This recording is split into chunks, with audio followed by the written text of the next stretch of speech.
ഞാൻ ഇവിടെ യൂബർ ഓടിക്കുന്ന ഒരു ഡ്രൈവറാണ് കൊച്ചിയിൽ. നിലവിൽ ഞാനിപ്പോൾ ഇങ്ങനെ വീഡിയോ ചെയ്യാനുള്ളൊരു കാര്യം, നമ്മുടെ ഗതാഗത മന്ത്രി ഗണേഷ് കുമാർ സാർ പറഞ്ഞ ഒരു കാര്യത്തിന് വേണ്ടി നമ്മളൊരു എതിർപ്പ് അറിയിക്കാൻ വേണ്ടിയിട്ട്. എതിർപ്പെന്ന് പറയാൻ പറ്റില്ല, ന്യായമായിട്ടുള്ള കാര്യമാണ്. എന്ന് വെച്ച് കഴിഞ്ഞാൽ ഇവിടെ കൊച്ചിയിലും മറ്റും നമ്മുടെ കേരളത്തിൽ യൂബറിന് ട്രിപ്പുകൾ എടുക്കാനോ അങ്ങനെ സർവീസ് നടത്താനോ ഉള്ള അധികാരമില്ല, അതിനുള്ള ലൈസൻസ് ഇല്ല എന്നാണ് പറയുന്നത്.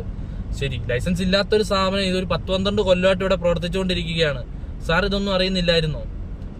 ഈ സർക്കാർ ഇന്ന് എന്ത് ചെയ്തുകൊണ്ടിരിക്കുകയാണ് ഇത്രയും നാള്?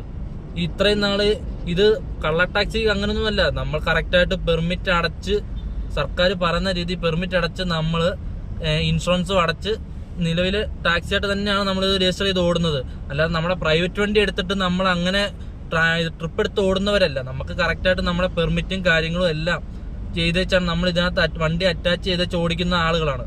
അപ്പോൾ സർക്കാർ നമ്മുടെ ഗണേഷ് കുമാറിന്റെ സാറിന്റെ പറച്ചിൽ കേട്ട് നമ്മളിത് ഇല്ലീഗലായിട്ട് എന്തോ ബിസിനസ് ചെയ്യുന്ന പോലാണ് പുള്ളി പറയുന്നത്. യൂബർ ലൈസൻസ് എടുത്തിട്ടില്ലെങ്കിൽ അതിനുള്ള നടപടി എടുക്കേണ്ട ആളുകൾ ഇത്രയും നാൾ ഉറങ്ങുകയായിരുന്നു. നമ്മൾ ചോദിച്ചു പോവുകയാണ്, ഇത്രയും നാൾ ഇവര് ഉറങ്ങുകയായിരുന്നോ? ഇവര് ഇത്രയും നാളും ശമ്പളം മേടിച്ചുകൊണ്ട് ഇവരെന്താണ് ചെയ്തുകൊണ്ടിരുന്നത്? കുറെ നാളിന് ശേഷം എന്തെങ്കിലും ഒരു പ്രശ്നം വന്നു കഴിയുമ്പോൾ പിന്നെ അതേ തുടർന്ന് പുള്ളി കാണുന്ന മാധ്യമങ്ങളുടെ എല്ലാം പുള്ളി ക്യാമറയ്ക്ക് മുന്നിൽ നിന്ന് ഇങ്ങനെ പറയുന്നതല്ലാതെ അതിനൊരു നടപടി എടുക്കാൻ ഒന്നും മുന്നോട്ട് വരുന്നില്ല. ചുമ്മാ ഇങ്ങനെ വർത്തമാനം പറയാൻ വേണ്ടി മാത്രമായിട്ടൊരു മന്ത്രി. ലൈസൻസ് ഇല്ലാന്നുണ്ട്, ലൈസൻസ് അല്ല ഇല്ലീഗലാന്നുണ്ടെങ്കിൽ അന്നേരം വന്ന് പൊക്കുമല്ലോ. വഴിയിലൊക്കെ ഒരു തട്ടുകട ചുമ്മാ ഇട്ട് കഴിഞ്ഞാൽ പുറമ്പോക്കിലാന്ന് വന്ന് പറഞ്ഞ് പെട്ടെന്ന് പൊളിക്കുന്ന ഒരു നാട്ടിലാണ് നമ്മുടെ നിൽക്കുന്നത്. ആ നാട്ടിൽ ഒരു 10 കൊല്ലമായിട്ട് ഒരു വൻപൻ കോപ്പറേറ്റീവ് ഭീമൻ ഇത്രയും നാളായിട്ട് ഒരു ലൈസൻസ് ഇല്ലാതാണ് പ്രവർത്തിച്ചെന്ന് പറഞ്ഞാൽ അതിന്റെ നാണക്കേട് സർക്കാരിന് തന്നെയാണ്.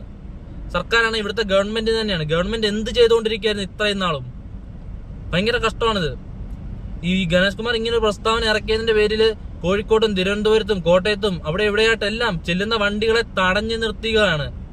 തടഞ്ഞു നിർത്തുന്നത് എന്തിനു വേണ്ടിയിട്ടാണ്? നമ്മൾ ഇല്ലീഗലായിട്ടുള്ള ഒരു ബിസിനസ് ഇതിനകത്ത് നടത്തുന്നില്ല. നമ്മൾ ന്യായമായിട്ട് നമുക്ക് സർക്കാർ, ഞങ്ങൾ വണ്ടി എടുത്തേക്കുന്നത് യൂബറിന്റെ വണ്ടിയായിട്ടല്ല, ഞങ്ങളുടെ സ്വന്തം പേരിൽ എടുത്തേക്കുന്ന വണ്ടികളാണ്. ആ വണ്ടിക്ക് ഞങ്ങൾ സർക്കാരിന് കൊടുക്കുന്ന ടാക്സുകളും മസ്റ്റും എല്ലാം കൊടുത്താണ് നിൽക്കുന്നത്. ആ ടാക്സ് എല്ലാം കൊടുത്തിട്ടാണ് നിൽക്കുന്നത്. എന്നിട്ട് ഇപ്പം വന്ന് പറയാം നിങ്ങൾ ഇല്ലീഗലായിട്ട് ഓടുന്നത്. അതിന്റെ പേരിൽ കുറെ ടാക്സികൾ ഓടിക്കുന്ന, അല്ലെ പരമ്പരാഗതമായിട്ട് ടാക്സികളായിട്ട് തന്നെ നിൽക്കുന്ന ആളുകൾ അവർ വന്ന് തടയുക. എന്ത് റൈറ്റ്സ് ആണിത്? ഇവിടെ പോലീസ് ഉണ്ട്, ഇതുണ്ട്, അവർക്ക് വന്ന് ചോദിക്കാം. ഇതൊന്നും നടക്കുന്നില്ല. ചുമ്മാ ജസ്റ്റ് ഒരു ഇങ്ങനെ ഈ ഇദ്ദേഹത്തിന്റെ ഒരു പ്രസ്താവനയുടെ പേരിൽ ബാക്കി മറ്റുള്ള മൊത്തം ആളുകളെയും ഉപദ്രവിക്കുന്ന ഒരു തീരുമാനമായിട്ടാണ് വന്നിരിക്കുന്നത്. ശരിയാണ്, പരമ്പരാഗതമായിട്ട് അവർ ടാക്സി സർവീസ് നടത്തുന്നവരും മനുഷ്യന്മാരാണ്, അവർക്കിതാണ്. അതൊക്കെ കാലത്തിന്റെ ഒരു മാറ്റത്തിൽ അതൊക്കെ മാറിയും. ഓൺലൈൻ ടാക്സി എന്ന് വെച്ച് കഴിഞ്ഞാൽ ഇത് ഇല്ലീഗലായിട്ടൊന്നും നമ്മൾ നടത്തുന്നില്ല. ഓൺലൈനിൽ ബുക്ക് ചെയ്യുന്നു, ആ ബുക്ക് ചെയ്തെന്ന് നമ്മൾ ടാക്സി പെർമിറ്റ് ഉള്ള വണ്ടി